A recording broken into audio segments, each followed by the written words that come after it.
He said, so he made this long cast to the right, and as it hit the water, a creature in the tree line started screaming and running through the bush towards him. Oh, no.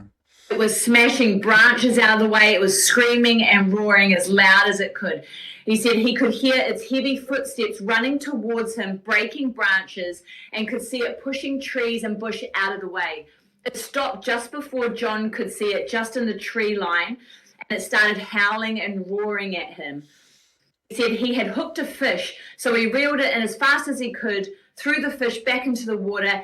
As he did, he didn't keep the fish. He was catching them and putting them back in. He said at that moment, shit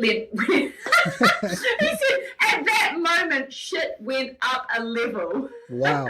Okay. Which is very Australian, right? Yeah. He said this creature started howling and roaring crazy, and the cockatoos went absolutely ballistic. John decided he'd turn around, and he went back to the car and pretend like it didn't happen, right? So he turned his kayak around, and he heard a voice in his head, "Go now or you will die."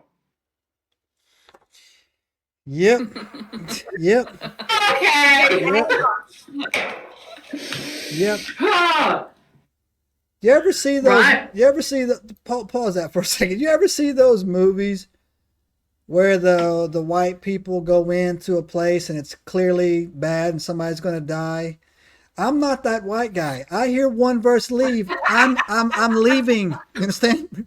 Don't go there. Okay, I won't. Like, I can go out to the bush all by myself. You're like, no. Nope. I'm leaving. Wow. Yeah. Pretty crazy, eh? So he's getting this telepathic messages going on, and that's what, twice now in one day, one morning. So, yeah. He paddled off trying to be calm, right? He was like, just be calm. We know we don't agitate the wildlife. We're not sure what it was. So just be calm. And I think initially he thought it was a yowie, right? Because he'd had this yowie encounter previously that made him start fishing during the daytime. So he says, I got down about 50 meters down the river back towards the car, and everything stopped.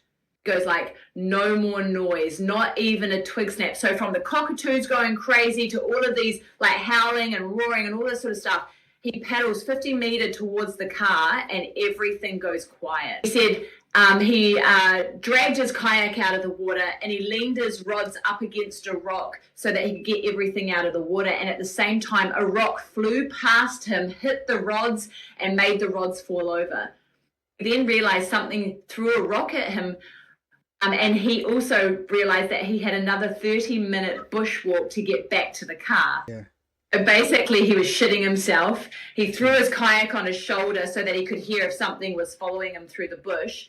Essentially, he ran his ass back to his ute, jumped in, and sat in his car, in his ute, for 1.5 hours to pull himself together before driving home. Absolutely shit himself. He said he realized then that he had his GoPro running the whole time, and he had probably caught some sort of audio of the creature and the cockatoos going mental. He thought it was a yowie, but 3 days later he had his second encounter. More. What? More. Wow. Okay. Yeah. And this is what I mean, right? It's massive. It's not just I saw a dog man running around and he disappeared, or I saw this. This is over a week or so. Of encounters, and it's pretty full on. And I think it flows into Juliet's story pretty amazing as far as kind of having that longer encounter goes. Yeah. Pretty mental, eh? No. So, Yes. Encounter number 2. Are you ready? Yes. Subscribe now and turn on the notifications to join us on this extraordinary journey into the unknown.